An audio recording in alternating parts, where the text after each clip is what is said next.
minat khususan al-muallif hadal kitab al-imam Nawawi al-Bantani wa summa ila Syekh Muhammad Syafi'i Hazami wa ila Haji Ahmad Tabrani bin Haji Sa'inan akhina fillakim Muhammad Salih Syekhuna wa amatikal faqira zawjat anna allaha yataghashahum birrahmah wal maghfirah wa ila hadratin Nabi Muhammadin sallallahu alaihi wasallam. Al-Fatihah.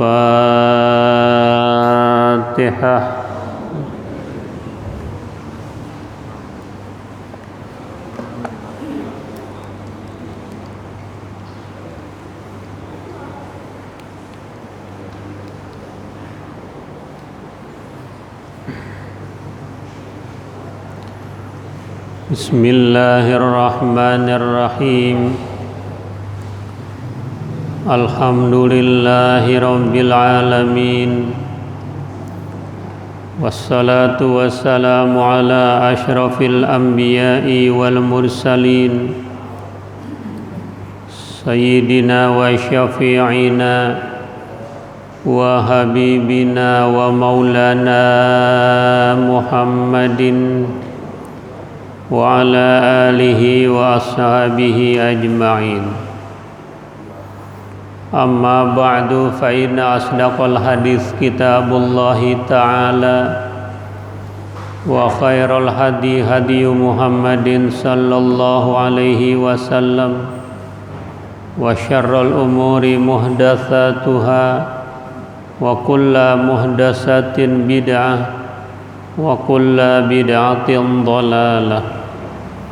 Wa bi sanadil muttasil ilal imamil muallif rahimahullahu ta'ala wa adaman naf'a bihi wa bi barakati ulumihi wa bikum fid daraini amin radhiyallahu anhum. Rabbi yassir wa la tu'assir, Rabbi tammim bi khair. Wal maqalatu sadisatu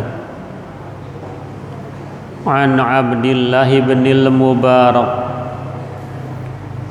hafidul qadi Nuh al-Maruzi, man shalla kulla yawmin isnatai asyrata raka'atan faqad adda haqqas salati.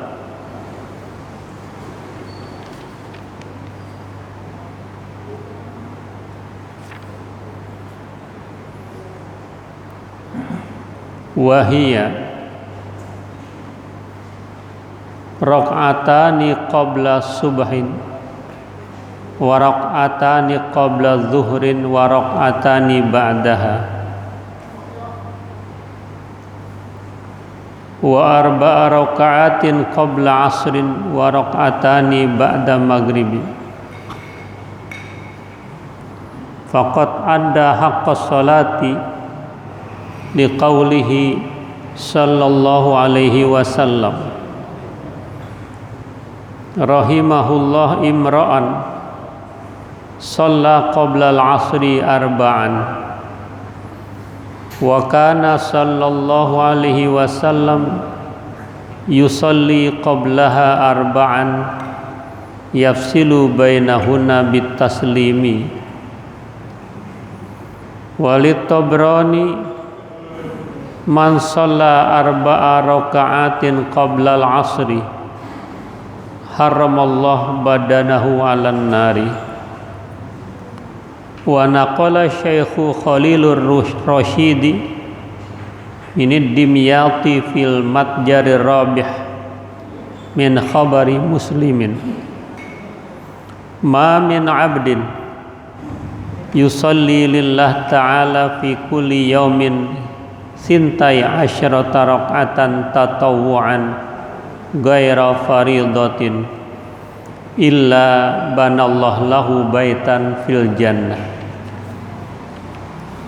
Zada Turmuziyu arba'an qabla zuhri wa rak'ataini ba'daha wa raq'ataini ba'dal maghribi wa raq'ataini ba'dal isya'i wa raq'ataini qabla salatil ghadati walit Tabrani man shalla qabla zuhri arba'a raka'atin ka'annama tahajjada bihinna min lailati wa man shallahuna ba'dal isya'i kamislihinna min lailatul qadri wa min thamma qala bin Mas'udin laisa syai'un ya'dilu salatal laili min salatin nahari illa arba'an qabla zuhri wa fadlahunna ala salatin nahari ka fadlil jama'ati ala salatil wahidi wa kana sallallahu alaihi wasallam yusallihinna wa yutillu fihinna ar-ruku' was sujud wa yaqulu innaha sa'atun tuftahu fiha abwabus sama wa uhibbu ay yas'ada li fiha amalun salihun.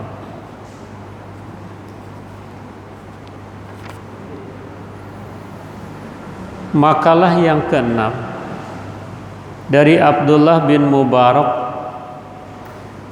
cucu dari Qadi Nuh al-Maruzi. Siapa yang salat setiap hari 12 rakaat, yaitu 2 rakaat sebelum subuh, 2 rakaat sebelum zuhur, 2 rakaat setelah zuhur, dan 4 rakaat sebelum asar, dan 2 rakaat sesudah maghrib, maka sungguh dia telah menunaikan haknya salat, sebenar-benarnya salat. Karena telah bersabda baginda Rasul sallallahu alaihi wasallam, Allah Subhanahu wa taala memberikan rahmat kepada seseorang yang salat sebelum asar 4 rakaat. Dan adalah baginda Rasul sallallahu alaihi wasallam salat sebelumnya 4 rakaat, memisahkan di antara keduanya dengan salam. Dan bagi riwayat Imam Tabrani, siapa saja salat 4 rakaat sebelum asar, niscaya Allah haramkan badannya disentuh oleh api neraka. Dinakal oleh Syekh Khalil Ar-Rasyidi dari Syekh Dimyati dalam kitab Matjarir Rabih daripada khabar riwayat Muslim, ma min abdin, tidak ada seorang hamba yang salat karena Allah setiap hari 12 rakaat sebagai salat sunnah bukan wajib, niscaya Allah bangunkan baginya satu mahligai di dalam surga. Dan telah menambahkan Imam Turmudzi 4 rakaat sebelum zuhur, 2 rakaat setelah zuhur, 2 rakaat setelah maghrib, 2 rakaat setelah isya, dan 2 rakaat sebelum sholat pagi. Bagi Imam Tabrani, siapa yang sholat sebelum zuhur 4 rakaat, seakan-akan dia tahajud dengan sholat itu di waktu malam min lailatih. Dan siapa yang sholat setelah isya seperti itu, termasuk sepadan dengan sholat malam Lailatul Qadar. Dan di sana juga berkata Ibnu Mas'ud, laisa syai'un, tidak ada sesuatu yang sepadan akan sholat malam daripada sholat siang kecuali 4 rakaat sebelum zuhur. Dan kelebihan mereka itu, kelebihan sholat itu atas sholat di waktu siang, seperti kelebihan sholat berjamaah atas sholat sendiri. Dan adalah seringkali Rasulullah sholat memanjangkan pada sholat itu rukuknya dan sujudnya, sambil bersabda, sesungguhnya di antara waktu itu ada satu saat yang dibuka padanya pintu-pintu langit. Aku menyukai bahwa terangkat amalku di dalam sholat itu oleh amal soleh. Bapak, Ibu, Saudara yang sangat saya hormati, kita memasuki makalah yang ke-6 dari Abdullah bin Mubarak. Beliau adalah cucu dari Qadhi Nuh Al-Maruzi.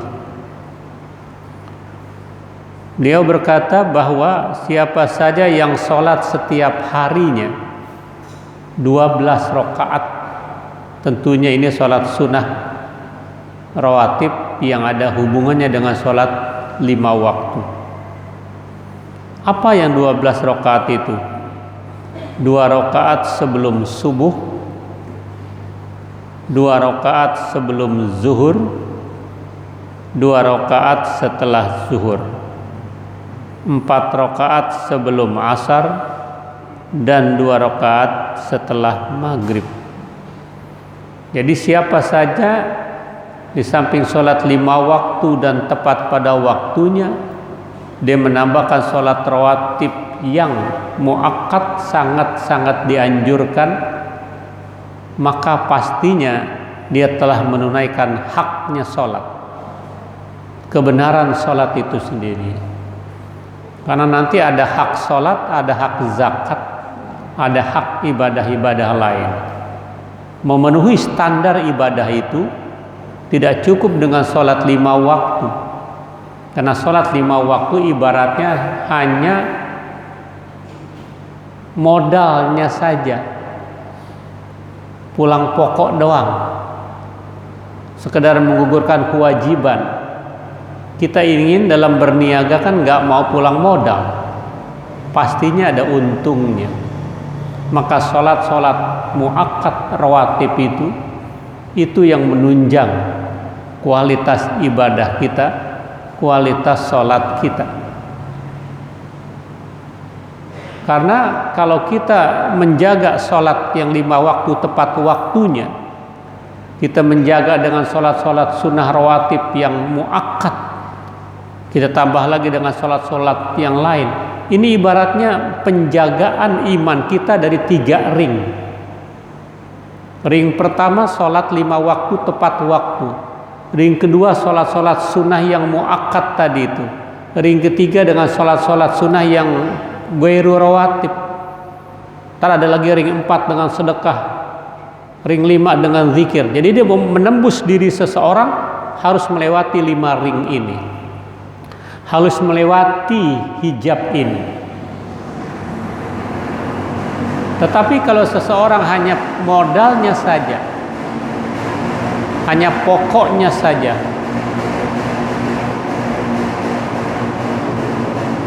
dia sholat hanya 5 waktu, tidak ada rawatibnya, tidak ada ghairu rawatibnya, dia tidak sedekah, dia tidak zikir, dia juga tidak baca Quran.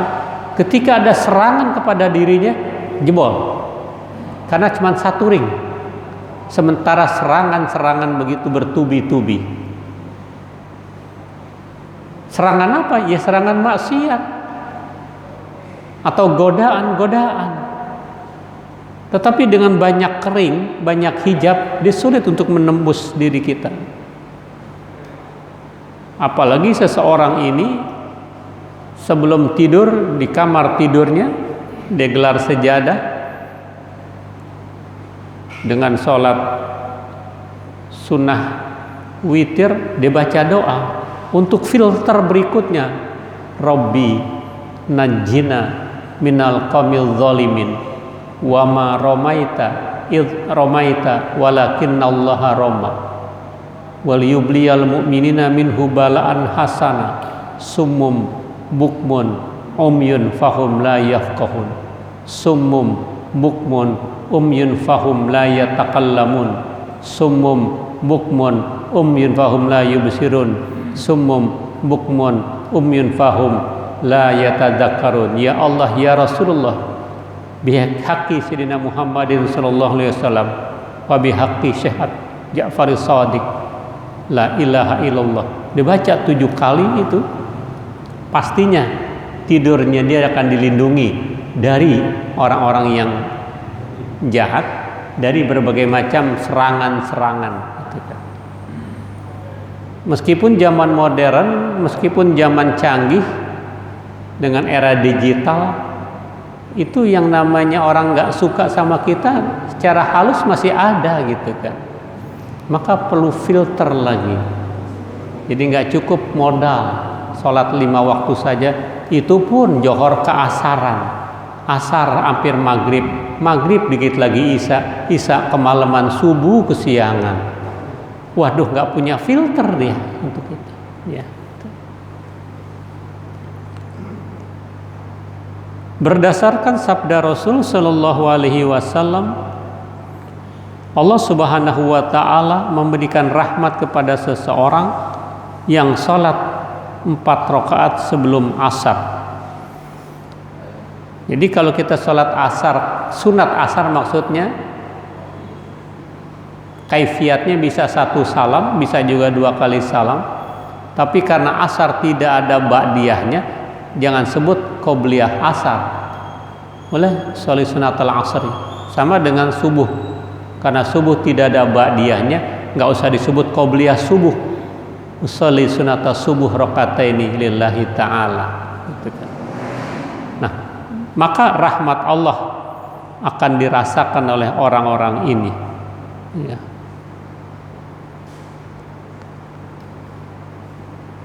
Dan adalah baginda Rasul sholat sebelum asar itu 4 rakaat, tapi Rasulullah memisahkan di antara itu dengan salam. Jadi 2 salam, 2 salam. Di dalam riwayat Imam Tabrani, siapa yang sholat 4 rakaat sebelum asar, niscaya Allah haramkan dirinya disentuh oleh api neraka. Tuh 4 rakaat fadilah dari sholat sunat asar. Dinakal dari Syekh Khalil Ar-Rasyidi, dari Syekh Dimyati di dalam kitab Matjarur Rabih Khabar Muslim, tidak ada seorang hamba yang sholat karena Allah setiap hari 12 rakaat sebagai sholat sunnah, bukan sholat wajib, dia sudah masuk surga, dibikinkan bungalau lagi di dalam surga. Dia sudah ada villa yang besar, tapi masih ada di dalam villa itu ada bungalau yang memanjakan penghuni dari surga itu sendiri, dengan menambah paling tidak 12 rakaat sholat rawatib yang muakkad, ya. Ditambahkan riwayat Imam Turmudzi 4 rakaat sebelum zuhur, 2 rakaat sesudahnya, maksudnya sesudah zuhur, 2 rakaat sesudah maghrib, 2 rakaat sesudah isya, 2 rakaat sebelum sholat subuh tadi goda. Itu versi.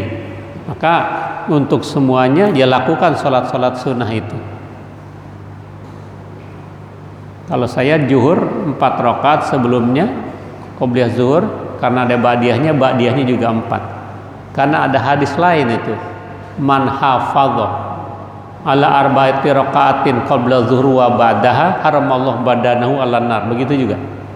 Siapa yang menjaga sholat sunnah sebelum zuhur 4 rakaat tapi 1 salam, setelah zuhur 4 rakaat lagi 1 salam juga, Allah haramkan dirinya dijilat oleh api neraka. Nah, bagaimana kalau hari Jumat? Nah, kita samakan tetap qobliyah Jumatnya 4 rakaat dengan 1 salam, ba'diyah Jumatnya 4 rakaat kias sama zuhur, agar terhitung nilai keistiqomahan. Karena Allah Subhanahu wa Ta'ala suka kepada ibadah yang istiqomah walaupun sedikit. Khairul amal madama wa in qalla.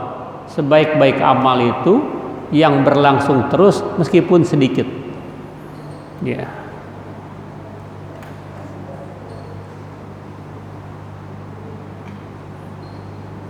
Walid Tabrani, riwayat Imam Tabrani, man shalla qabla zuhri arba'a raka'atin ka'annama tahajjada bihinna min lailati. Siapa yang sholat sebelum zuhur 4 rakaat seakan-akan dia tahajud dari sholat itu di waktu malamnya. Itu jadi sepadan itu dengan sholat sunnah zuhur qobliyahnya 4 rakaat, seolah-olah dia melakukan sholat tahajud di waktu malamnya. Wa man shallahuna ba'dal isya kamislihinna min lailatul qadri. Dan siapa yang sholat seperti itu 4 rakaat setelah isya, itu sepadan daripada sholat Lailatul Qadar. Isyanya ya karena malam 2 rakaat bikinnya. Karena sholatul lail masna, sholat sunat di waktu malam bikinnya 2 gitu ya. Kalau tadi qobliyah zuhur 4 rakaat bablas, 1 salam tanpa pakai tahiyat awal, langsung saja.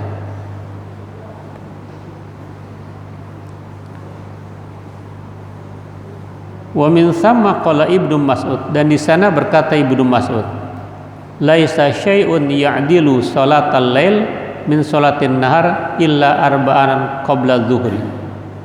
Tidak ada sesuatu yang sepadan salat malam daripada salat siang kecuali 4 rakaat sebelum zuhur. Jadi yang bisa menandingi, dianggap selevel salat malam itu dengan salat di waktu siang yaitu qobliyah zuhur 4 rakaat. Ya. Fa fadlahunna ala salatin nahar kafadlil jamaah.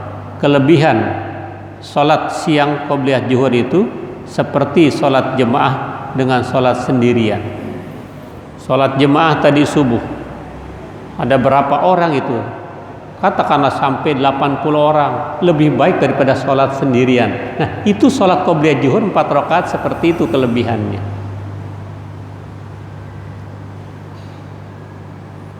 Wa kana sallallahu alaihi wasallam yusallihinna wa yutilu fihinna ruku'u wa sujudu. Adalah baginda Rasul sallallahu alaihi wasallam salat sunnahnya itu memanjangkan pada salat sunnah itu ruku dan sujudnya. Jadi Rasul lebih lama. Mungkin saja baca tasbihnya itu 7 kali atau 9 kali karena lebih lama dari salat-salat biasa. Wa yaqul, sambil bersabda Rasulullah, kelebihan tuh sholat di waktu siang sebelum zuhur 4 rakaat. Sesungguhnya di waktu itu ada satu saat, ada satu peluang dibukakan pintu-pintu langit. Artinya Allah perkenankan doa buat orang-orang yang sholat sebelum zuhur 4 rakaat tadi itu. Fauhibu ayyas adali fiha. Aku suka diangkat pada saya amal soleh saya ketika itu. Makanya Rasulullah sholat sunnah zuhurnya 4 rakaat ya, panjang rukunya dan panjang sujudnya. Wa man shoma min kulli syahrin salasata ayyam wa hiyal ayyamul bid wa hiya salisa asyar wa taliyahu illa fil hijjah yasumus sadisa asyar au yauman ba'dahu padala salisa asyar. Siapa yang puasa setiap bulan 3 hari, yaitu hari-hari bid 13, 14 dan 15, ya kecuali pada musim haji seperti sekarang ini. Kan sekarang masih ayyamut tasyrik 11, 12, 13 masih ayyamut tasyrik Jumat terakhir ini. Takbirannya nanti terakhirnya pas asar itu. Nah, kecuali pada musim itu dia biasa puasa 3 hari, maka dimulai dari 14, 15 dan 16. Gitu. Kalau di musim haji seperti ini atau pada bulan-bulan Zulhijjah, bukan 13, 14, 15 tapi 14, 15, 16.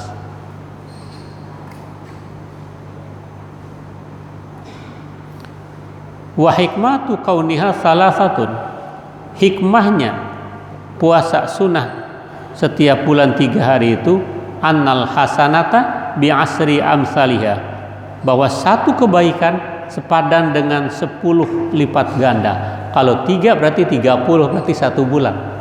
Dengan berpuasa 3 hari setiap bulan berarti seolah-olah dia puasa 1 bulan lamanya.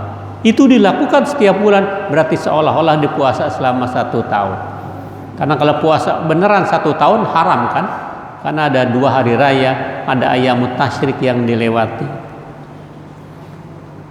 Fasaumuha kasaumi syahri kulli, maka puasanya seperti puasa 1 bulan penuh. Walidzalika yahsulu aslus sunnah, dan karena itu hasillah asalnya sunnah, ya, asalnya sanah, asal 1 tahun itu bisaumi salasati min ayyami syahr, dengan berpuasa 3 hari, yaitu dari hari-hari setiap bulannya. Kada fit tuffah, maka itu telah dituangkan di dalam kitab Tuhfah. Faqad adda haqqas siyami, maka sungguh dia telah menunaikan haknya puasa. Tadi kalau haknya sholat itu dengan menambah sholat rawatib, sunnah rawatib 12 rakaat, berarti dia telah menunaikan haknya sholat. Nah, dengan berpuasa Ramadan ditambah 3 hari setiap bulan, dia telah menunaikan haknya puasa, gitu kan.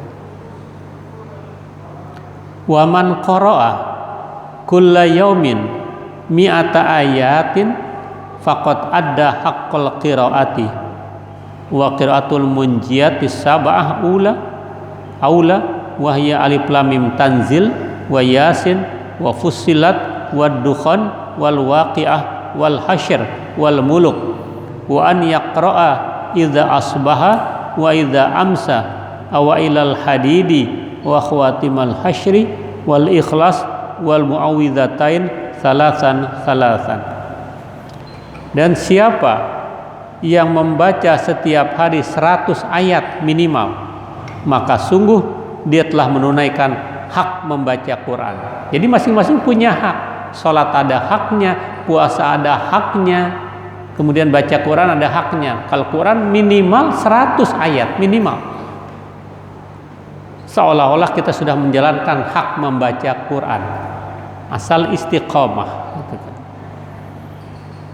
Nah, qiraah munjiat itu bacaan-bacaan yang menyelamatkan, itu ada 7 surah, yaitu alif lam mim tanzil, ya, kemudian yasin, fusilat, ya, fusilat ini as-sajadah, ad-dukhan wal waqi'ah wal hasyr wal muluk. Itu 7 ayat yang kita baca bisa menyelamatkan kita, ya. Wa an yaqra'a idza asbaha, dia membaca itu apabila pagi dan sore. 7 ayat munjiat ini, apalagi di zaman-zaman sekarang ini, biar kita sehat walafiat, tidak terpapar sakit, biar kita tetap bugar, ayat-ayat munjiat yang menyelamatkan ini, ya, bagus untuk diamalkan. Kalau saya membiasakan ba'da subuh, karena kalau subuh ngajar saya ganti di sorenya untuk terhitungnya nilai keistiqomahan, ya. Dan apabila waktu pagi dan siang, dia membaca awal surah Al-Hadid awalnya, wa khawatimal hasyr, dan ujung surah Al-Hasyr, tambah Al-Ikhlas dan Al-Falaq An-Nas masing-masing 3 kali. Itu juga dapat menyelamatkan kita seizin Allah Subhanahu wa taala. Wa man tasaddaqa fi jumu'atin bidirhamin au bima yusawihi faqad adda haqqas sadaqah. Siapa yang bersedekah pada 1 Jumat dengan 1 dirham atau yang sepadan dengan itu, berarti dia telah menunaikan haknya sedekah tadi. Jadi masing-masing punya hak. Ada haknya sholat, ada haknya puasa, ada haknya baca Quran, ada haknya sedekah. Paling tidak sedekah kita hari Jumat, ya 1 dirham lah.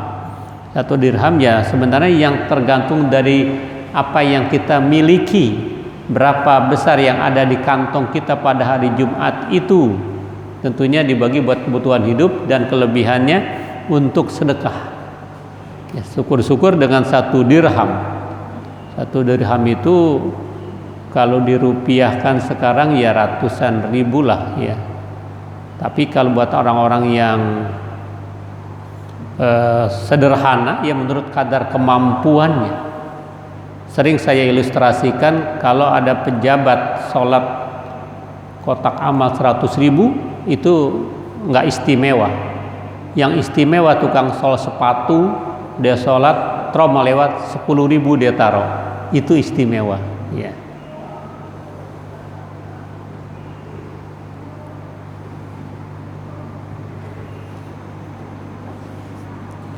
Wal maqalatus sabi'ah, makalah yang ketujuh.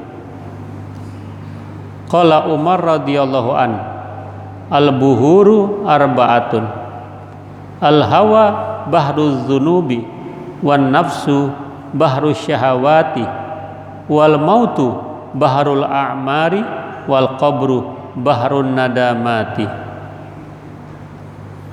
Makalah ketujuh telah berkata Sayyidina Umar bin Khattab, semoga Allah meridhoinya, al-buhur, lautan-lautan itu, ail muttasi'atul jami'ah, keluasan-keluasan yang berhimpun, lautan-lautan ilmu itu ada 4 minal anwa, dari macam. Pertama, al-hawa bahruz dzunub ya. Hawa nafsu adalah lautan dosa. Tentunya ini bentuk tasbih, diserupakan itu. Jadi hawa nafsu kecenderungan untuk melakukan kemaksiatan, melakukan perbuatan dosa, itu adalah bahruz dzunub, lautan dosa ada di situ ya. Ai mailanun nafsi ila syahawatiha, kecenderungan diri untuk syahwat, min ghairi thalabi syar'i, tanpa tuntutan syarak, tanpa dia mencari syarak, dan itulah adalah himpunan bagi dosa-dosa.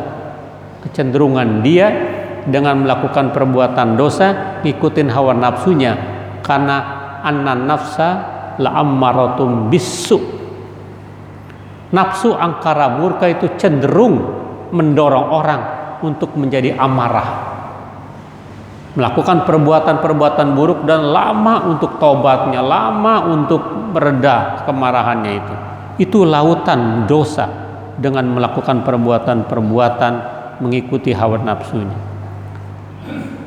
Wan nafsu bahrus syahawat ya.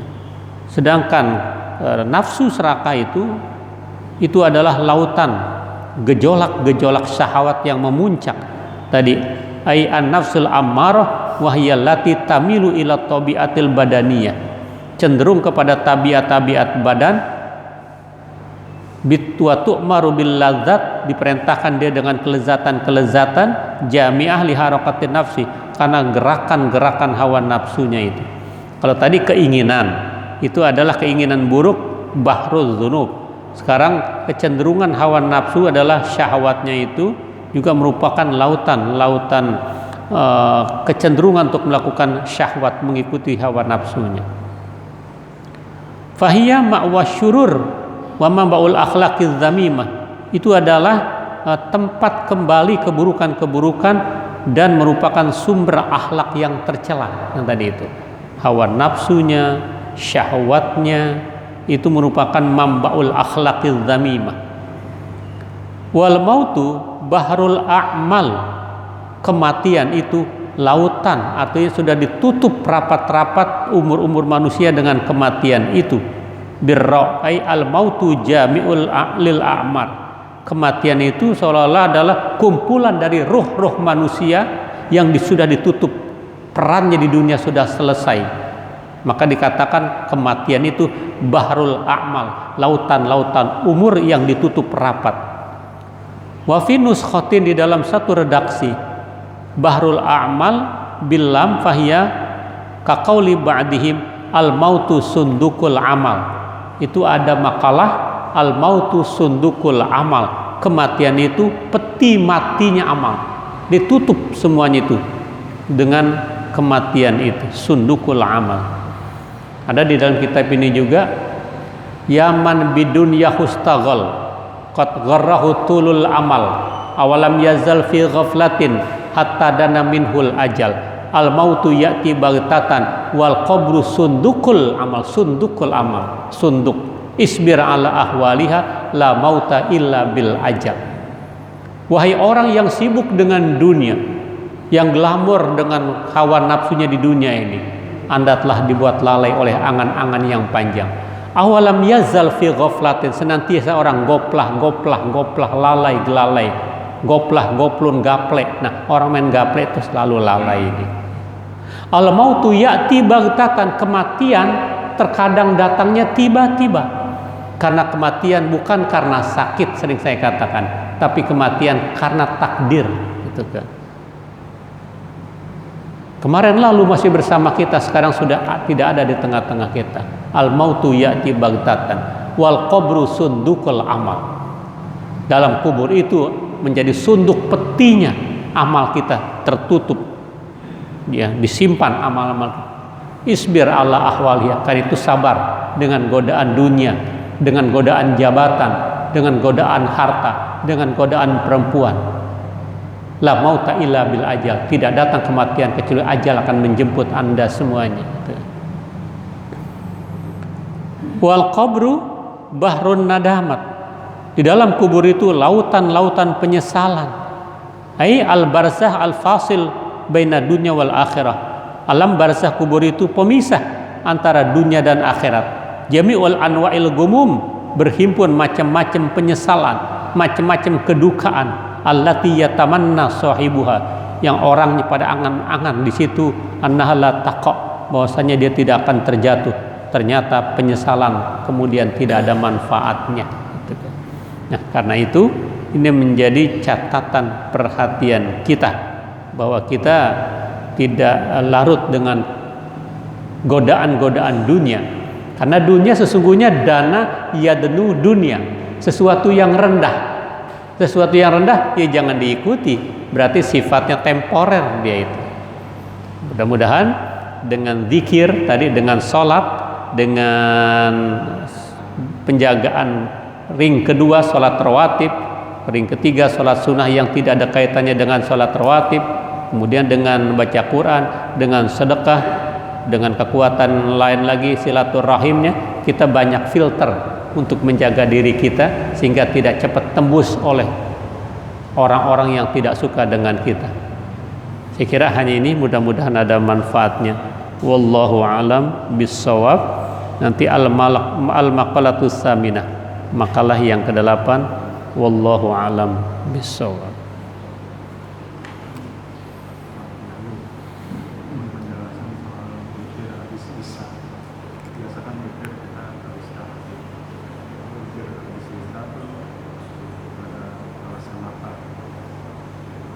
Ya, witir habis isya. Nabi kan berpesan sama istrinya, jangan kamu tidur sebelum khataman Quran. Jangan kamu tidur sebelum minta ampun kepada kaum muslimin. Jangan kamu tidur sebelum kamu berselawat untuk para rasul itu. Ya. Jangan kamu tidur sebelum kamu meminta ridha Allah. Ya Rasulullah, bagaimana saya baca Quran udah mengantuk? Kok disuruh baca khataman? Iya, baca qul huwallahu 3 kali maksudnya itu. Kemudian baca selawat untuk seluruh para nabi. Kemudian yang 3, biar Allah suka dengan 4 kalimat subhanallah, walhamdulillah, wala ilaha illallah, wallahu akbar. Terus istighfar untuk kaum muslimin semuanya. Astaghfirullahaladzim li wali walidayya wa li ashabil huquqi wajibati alayya wa li jamil muslimin wal muslimat, dan seterusnya itu. Dan kalau memungkinkan kamu tidak bisa sholat tahajud di waktu malam, tutup sebelum tidur dengan sholat witir. Tapi kalau orang yang bisa bangun malam, witir dibelakangkan. Ya. Nggak apa-apa, tergantung kita. Kita kayaknya nggak bisa bangun malam, udah. Atau alhamdulillah setelah witir kita masih bangun malam, tahajud, tapi jangan witir lagi. Jadi itu pesan Rasul ya, kepada istrinya itu. Itu juga untuk mendekatkan diri kepada Allah, untuk menjaga filter keimanan kita yang mahal ini.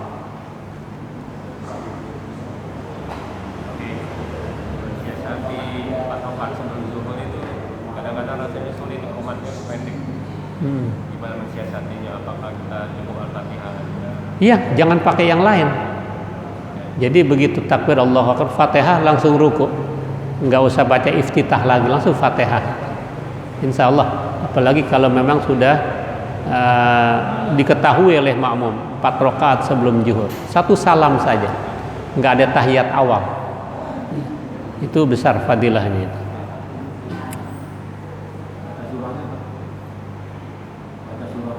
Nggak usah, Fatihah saja, langsung ruku. Jadi nggak usah baca iftitah lagi, langsung Fatihah saja.